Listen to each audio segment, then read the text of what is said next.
उत्तर प्रदेश पहला राज्य है जिसने नई सूचना तकनीक का उपयोग करते हुए ई प्रोसिक्यूशन में सर्वाधिक कार्रवाई करते हुए देश के अंदर अग्रणी स्थान प्राप्त किया है। उत्तर प्रदेश के अंदर 1535 थाने हैं। सभी 1535 थानों में एंटी रोमियो स्क्वाड, महिला हेल्थ डेस्क पहले से स्थापित है। ये सफलतापूर्वक कार्य कर रही हैं। और प्रदेश के अंदर हम लोगों ने ये भी देखा है कि अपराध नियंत्रण में इससे कैसी सफलता प्राप्त हुई। जहां पिछली सरकारें रिफॉर्म करने में, पुलिस मॉडिफिकेशन करने में विफल थी क्योंकि वह पुलिस को अपना व्यक्तिगत टूल बना करके उसका दुरुपयोग करना चाहती थी, उससे ठीक इतर भारतीय जनता पार्टी की डबल इंजन की सरकार ने पुलिस में रिफॉर्म करने में कोई कोताही नहीं बरती। 4 पुलिस कमिश्नरेट हम लोगों ने लागू की। पुलिस की अत्याधुनिक अवस्थापना सुविधाओं के विकास के लिए कार्य किया। हर पुलिस लाइन में पुलिस कार्मिकों के लिए आवासीय सुविधा, हर थाना में पुलिस कार्मिकों की आवासीय सुविधा, महिला और पुलिस कार्मिकों के लिए अलग अलग सुविधाएं, बैरक का निर्माण, पुलिस लाइन का निर्माण, नए थानों का निर्माण, फायर टेंडर का निर्माण, ये सभी कार्रवाई को भी उच्च स्तर पर आगे बढ़ाया। और प्रदेश के अंदर इसका परिणाम है कि वर्ष 2016 से अगर हम 16-17 की तुलना हम 20-21 से करें तो प्रदेश के अंदर जो एनसीआरबी का, national crime bureau of India की जो डाटा है उसके अनुसार डकैती के मामलों में लगभग 58%, लूट के मामले में 64%, हत्या के मामले में 23%, फिरौती हेतु अपहरण इसके मामले में 53%, दहेज मृत्यु में 8% और बलात्कार के मामलों में 43% कमी देखने को मिली है। यानी बड़ा राज्य होने के बावजूद हम लोग इन सभी मामलों में इतनी कमी लाने में सफलता प्राप्त हुई। प्रदेश सरकार ने इस दौरान धर्मांतरण विरोधी कानून बनाया। प्रदेश सरकार ने लोक व निजी संपत्ति क्षतिपूर्ति अधिनियम बनाया। प्रदेश की सरकार की कार्रवाई में पुलिस मुठभेड़ में भी दुर्दांत अपराधी मारे गए,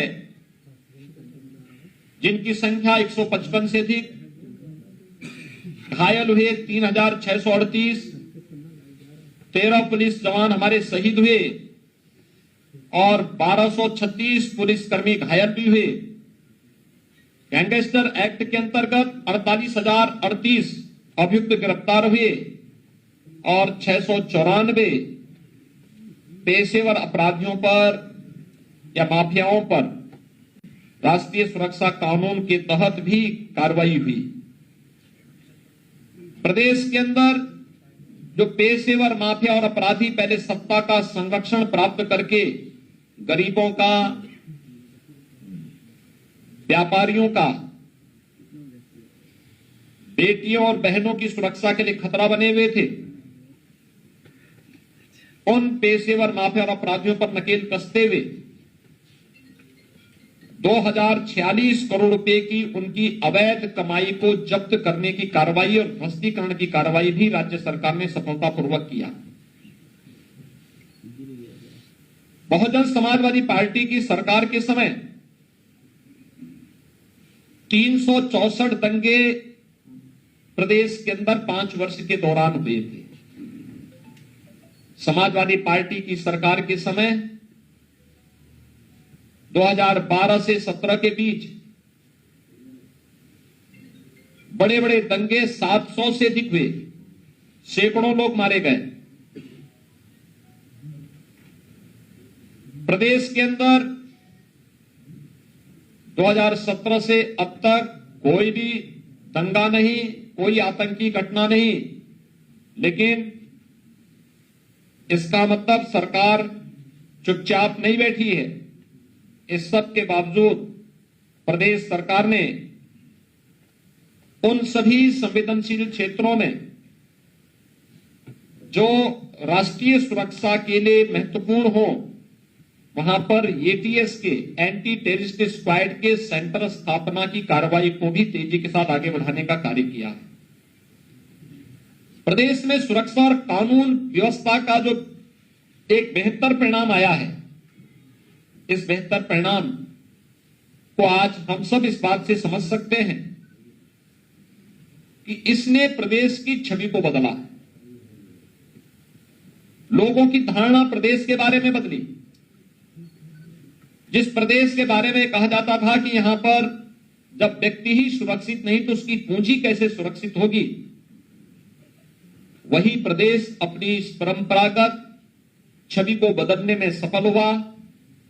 उत्तर प्रदेश आज देश के अंदर निवेश का एक अच्छा गंतव्य बना। पहला इन्वेस्टर समिट जब उत्तर प्रदेश सरकार ने किया था तो उसमें हमें 4,68,000 करोड़ रुपए के निवेश के एमओयू हमारे साथ हुए, जिसमें से हम लोगों ने 3 लाख करोड़ रुपए से अधिक के निवेश के प्रस्ताव को जमीनी धरातल पर उतार करके अलग अलग ग्राउंड ब्रेकिंग सेरेमनी के माध्यम से उसे जमीनी धरातल पर उतारने का कार्य किया, जिनमें से ज्यादातर यूनिट ने अपना प्रोडक्शन भी प्रारंभ किया। प्रदेश में लाखों नौजवानों को इससे नौकरी की संभावनाएं मिली, बढ़ी, रोजगार मिला और इसने प्रदेश की छवि को एक नई ऊंचाई तक पहुंचाने का कार्य किया। कोरोना कालखंड के दौरान भी उत्तर प्रदेश निवेश लाने में सफल रहा। 66,000 करोड़ रुपए का निवेश इस दौरान प्रदेश में हुआ, जिसमें देश का पहला डिस्प्ले यूनिट यह चीन से उत्तर प्रदेश खींचने में सफल रहा। उत्तर प्रदेश में इसका प्रोडक्शन भी प्रारंभ हो गया है। उत्तर भारत का पहला डाटा सेंटर, जब हम डिजिटल तकनीक की बात करते हैं तो इसमें डाटा का बड़ा महत्व होता है। देश का उत्तर भारत का पहला डाटा सेंटर भी यह उत्तर प्रदेश के अंदर स्थापित हो रहा है। इसमें कार्य प्रारंभ हो चुका है। डिफेंस कॉरिडोर 6 नोड पर लैंड बैंक बनाकर इसकी पॉलिसी बनाने के साथ उत्तर प्रदेश सरकार ने वहां पे निवेश करवाना प्रारंभ कर दिया है। लखनऊ में ब्रह्मोस मिसाइल बनाने की जो उनकी नई तकनीक पर आधारित नेक्स्ट जनरेशन की ब्रह्मोस मिसाइल के निर्माण की कार्रवाई लखनऊ में प्रारंभ होने जा रही है। भारत डायनेमिक्स लिमिटेड की यूनिट झांसी में स्थापित हो रही है। अलीगढ़ नोड पर भी 12,000 करोड़ रुपए के निवेश के प्रस्ताव आ चुके हैं, जिस पर कार्य प्रारंभ हो चुका है। ऐसे ही कानपुर, आगरा और चित्रकूट नोड पर भी सफलतापूर्वक कार्य आगे बढ़ रहा है। उत्तर प्रदेश की जो सबसे यहां की समृद्धि का जो कभी आधार हुआ करता था, होता था यहां का सूक्ष्म लघु मध्यम उद्यम एमएसएमई का क्लस्टर यूपी के अंदर होना। सरकारी उपेक्षा, प्रताड़ना, भेदभाव और भ्रष्टाचार के कारण यह 2017 तक आते आते यह एमएसएमई सेक्टर पूरी तरह बीमार हो चुका था, बंदी के कगार पर था। तब 2017 में भारतीय जनता पार्टी की डबल इंजन की सरकार ने इस सेक्टर को प्रमोट करने के लिए एक जनपद एक उत्पाद की अपनी अभिनव योजना प्रारंभ की, जो आज देश का एक ब्रांड बना है। वन डिस्ट्रिक्ट वन प्रोडक्ट के माध्यम से आज प्रदेश सरकार ने अपने कार्यक्रम को सफलतापूर्वक आगे बढ़ाने का कार्य किया है। आज उत्तर प्रदेश एक्सपोर्ट का भी एक हब बना है।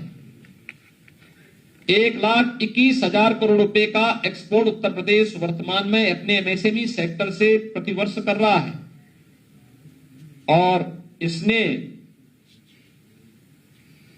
बैंकों की सीडो रेशियो को सुधारने में मदद की। 2,15,000 करोड़ रुपए से अधिक का ऋण हमने उत्तर प्रदेश के एमएसएमई सेक्टर को ही बैंकों से उपलब्ध करवाया। लाखों नौजवानों को रोजगार और नौकरी की सुविधा इसके माध्यम से प्राप्त हुई और विश्वकर्मा श्रम सम्मान के माध्यम से भी हमने परंपरागत कारीगर और हस्तशिल्पियों को भी प्रोत्साहित किया।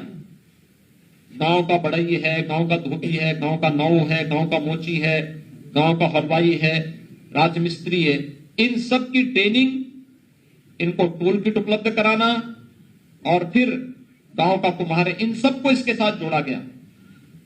इसने भी गांव की इस परंपरागत हस्तशिल्पी को आर्थिक स्वावलंबन की ओर अग्रसर बड़ा करने में एक बड़ी भूमिका का निर्वहन किया। प्रदेश के अंदर आज जो हमारा निवेश मित्र पोर्टल है, सिंगल विंडो सिस्टम है निवेश का, यह देश का सबसे बड़ा निवेश का सिंगल विंडो क्लियरेंस का ये माध्यम बना है और 349 सेवाएं हम इसके माध्यम से प्रदान कर रहे हैं। और प्रदेश ने एंटी भूमाफिया टास्क फोर्स के माध्यम से भी प्रदेश के अंदर 66,000 हेक्टेयर लैंड को भूमाफियाओं के कब्जे से मुक्त करा करके प्रदेश के अंदर सार्वजनिक संस्थान खोलने, मेडिकल कॉलेज बनाने, तमाम प्रकार के विश्वविद्यालयों की स्थापना करने, डिफेंस कॉरिडोर के साथ साथ निवेश का एक लैंड बैंक बनाने में भी सफलता प्राप्त की है। मित्रों, उत्तर प्रदेश का अन्नदाता किसान 2017 के पहले राज्य सरकार की, उस समय की राज्य सरकार की उपेक्षा के कारण आत्महत्या करने के लिए मजबूर हुआ था। और उस समय याद करिए, जब 2017 में हमारी सरकार आई थी तो हम लोगों ने पहले ही कैबिनेट की बैठक में अपने प्रदेश के 86 लाख किसानों का 36,000 करोड़ रुपए के ऋण मोचन की कार्रवाई को संपादित किया था। उत्तर प्रदेश के अंदर, ये देश के अंदर पहला कार्यक्रम था जिसमें सफलतापूर्वक इस कार्यक्रम को आगे बढ़ाने का कार्य हुआ। बिना किसी विवाद के तकनीक का उपयोग करते हुए इस कार्यक्रम को हम लोगों ने आगे बढ़ाया। दशकों से उत्तर प्रदेश के अंदर सिंचाई की बड़ी बड़ी परियोजनाएं लंबित पड़ी हुई थी। मध्य गंगा नहर परियोजना, पूर्वी गंगा नहर परियोजना, राजघाट नहर परियोजना, कनहर सिंचाई परियोजना, सरयू नहर राष्ट्रीय परियोजना, बाण सागर नहर परियोजना, अर्जुन सहायक परियोजना, ऐसे ही तमाम परियोजनाएं लंबित पड़ी हुई थी। 30 साल 40 साल से पड़ी हुई थी। बाण सागर की परियोजना का शिलान्यास 1978 में उस समय के प्रधानमंत्री स्वर्गीय मोरारजी देसाई जी ने किया था। अभी हमारी सरकार ने प्रधानमंत्री जी के कर कमलों से सरयू नहर राष्ट्रीय परियोजना का लोकार्पण करवाया है। सरयू नहर राष्ट्रीय परियोजना उस समय के योजना आयोग ने इस योजना को 1971 में 72 में इस योजना को बनाया था और तब से लंबित पड़ी हुई थी। पिछली सरकारें पैसा नहीं देती थी, कार्य नहीं करती थी। पैसा चला भी गया तो ठेकेदारी के चक्कर में कार्य विवादित होता था, कार्य कभी पूरा नहीं हो पाया। आज मुझे बताते हुए प्रसन्नता है कि प्रदेश सरकार ने बाण सागर परियोजना, सरयू नहर राष्ट्रीय परियोजना, अर्जुन सहायक परियोजना जैसी, मंडई परियोजना जैसी लगभग 18 परियोजनाओं को हम अब तक पूरा कर चुके हैं और इसके कारण प्रदेश के अंदर 21,37,000 हेक्टेयर लैंड को सिंचन की अतिरिक्त सुविधा प्राप्त हुई है। प्रदेश सरकार ने इसके माध्यम से लगभग 37 से 38 लाख किसान इससे लाभान्वित हुए हैं। प्रदेश के अंदर मूल्य समर्थन योजना के अंतर्गत किसानों को न्यूनतम समर्थन मूल्य पर उनकी उपज का दाम मिले। 2017 के पहले ये नहीं हो पाता था। आड़ती हावी थे, किसान को उनकी उपज का उचित दाम नहीं मिलता था, और जो आड़ती भी लेते थे, जिन आड़तियों से भी खरीदा जाता था, वह भी पर्याप्त मात्रा में नहीं खरीदा जाता था। मुनाफा आड़ती कमाता था, किसान को नहीं मिलता था। इस सब के बावजूद अगर मैं बहुजन समाज पार्टी के 5 वर्ष की सरकार की चर्चा करूं, तो किसान से सीधे नहीं, आड़तियों के माध्यम से 240 लाख मीट्रिक टन उनके द्वारा क्रय किया गया था। समाजवादी पार्टी की सरकार के समय 12 से 17 के बीच 217 लाख मीट्रिक टन खरीदा गया। और अगर मैं विगत 5 वर्ष के अंदर की बात करूं, तो इसी 5 वर्ष के दौरान किसानों के साथ सीधे क्रय जो किसानों से हुआ और एमएसपी का लाभ उसे दिया गया, यह संख्या है 494 लाख मीट्रिक टन का। 494 लाख मीट्रिक टन। अकेले इस सीजन में अब तक हम 62 लाख मीट्रिक टन से अधिक का धान का क्रय कर चुके हैं। ये धान और गेहूं की जो क्रय की स्थिति प्रदेश के अंदर होनी चाहिए थी, अगर पिछले 15 वर्षों के डाटा को अगर आप देखेंगे, तो समाजवादी पार्टी और बहुजन समाजवादी पार्टी के समय में किसानों से सीधे क्रय नहीं होता था, मुनाफा आड़ती कमाता था। उस सब के बावजूद उनका दोनों को मिलाकर के जितना है उससे ज्यादा अकेले 5 वर्ष के अंदर भारतीय जनता पार्टी की डबल इंजन की सरकार ने खरीदा है। ऐसे ही प्रदेश के अंदर जब हम किसानों को भुगतान की बात करें, तो उन सरकारों के समय जो भुगतान आड़तियों को होता था, 10 वर्ष में हुआ है 54,000 करोड़ रुपए का भुगतान। और भारतीय जनता पार्टी की डबल इंजन की सरकार के समय 5 वर्ष में हुआ है 87,000 करोड़ रुपए का भुगतान। गन्ना किसान, उत्तर प्रदेश में समाजवादी पार्टी और बहुजन समाजवादी पार्टी की सरकार के समय प्रदेश की 29 चीनी मिलें बिकी थी, औने पौने दाम पे बिकी थी। चीनी मिलें बंद हो गई थी, गन्ना किसान बदहाल था। पिछले 5 साल के दौरान भले ही 2 साल कोरोना ने व्यवधान डाले हों, लेकिन तब भी कोई चीनी मिल बंद नहीं हुई। गन्ना किसानों को अब तक उत्तर प्रदेश सरकार 1,57,000 करोड़ रुपए का गन्ना मूल्य भुगतान कर चुकी है।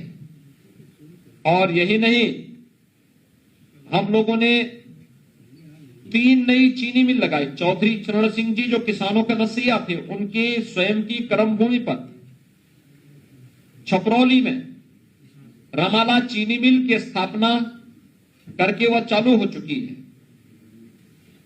ऐसे ही बस्ती जनपद के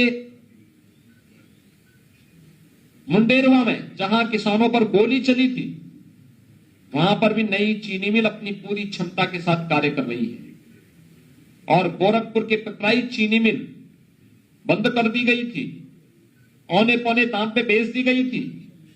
पिछली सरकारों के समय वहां भी एक नई चीनी मिल लग चुकी है।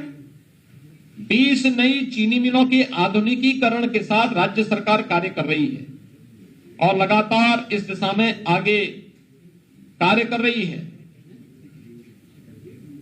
चीनी का उत्पादन की अगर हम बात करें तो 10 वर्ष में समाजवादी पार्टी और बहुजन समाजवादी पार्टी की सरकार के समय 64 लाख मीट्रिक टन चीनी का उत्पादन होता है, जबकि भारतीय जनता पार्टी की सरकार के समय देश के अंदर वार्षिक जो उत्पादन है चीनी का, यह उत्तर प्रदेश के अंदर 116 लाख 71,000 मीट्रिक टन वार्षिक चीनी का उत्पादन वर्तमान में उत्तर प्रदेश के अंदर हो रहा है। चीनी की खपत नहीं है तो हम शुगर केन से इथेनॉल बना सकते हैं। बहुजन समाजवादी पार्टी की सरकार के समय 7 से 12 के बीच में 58 करोड़ लीटर इथेनॉल का उत्पादन हुआ। समाजवादी पार्टी की सरकार के समय 142 करोड़ लीटर इथेनॉल का उत्पादन हुआ। और भारतीय जनता पार्टी की सरकार के समय, भारतीय जनता पार्टी की डबल इंजन की सरकार ने 348 करोड़ लीटर इथेनॉल का उत्पादन प्रदेश के अंदर किया है। कृषक दुर्घटना बीमा यह केवल बीमा कंपनियों की मनमानी का आधार बन गया था। भारतीय जनता पार्टी की डबल इंजन की सरकार ने इस योजना के अंतर्गत न केवल किसान बल्कि बटाईदार को भी लेकर के प्रदेश के अंदर 2451 करोड़ रुपए की धनराशि किसान और बटाईदार परिवारों को, किसान का परिवार, बटाईदार, इन सबको अब तक उपलब्ध करवाया है। और जो लाभार्थी हैं इनकी संख्या लगभग 54,000 लोग इससे लाभान्वित हुए हैं। और प्रधानमंत्री किसान सम्मान निधि, जिसमें हर किसान को 54,000 रुपए, हर किसान को 6,000 रुपए सालाना प्राप्त होना है। इसमें सपा बसपा की सरकार के समय किसानों के उन्नयन के लिए इस प्रकार की कोई योजना नहीं थी। आज 2,57,00,000 किसानों को इसका लाभ दिया जा रहा है और इसमें 42,414 करोड़ रुपए अब तक अन्नदाता किसानों के खाते में उपलब्ध कराया जा चुका है। मित्रों, महिला सशक्तिकरण यह केवल एक नारा नहीं था, बल्कि हकीकत में भी उत्तर प्रदेश के अंदर देखने को मिला। जब उत्तर प्रदेश सरकार ने प्रधानमंत्री मोदी जी की प्रेरणा से बेटी बचाओ बेटी पढ़ाओ के अभियान, मातृवंदना अभियान, जननी सुरक्षा अभियान जैसे कार्यक्रमों को सफलतापूर्वक लागू करने के बाद उत्तर प्रदेश में स्नातक तक बालिकाओं की शिक्षा को निःशुल्क करने के बाद मुख्यमंत्री कन्या सुमंगला योजना चलाई। मुख्यमंत्री कन्या सुमंगला योजना में 11,57,000 बेटियां अब तक लाभान्वित हो रही हैं और इसने उत्तर प्रदेश के लिंगानुपात को भी सुधारने में बड़ी मदद की है।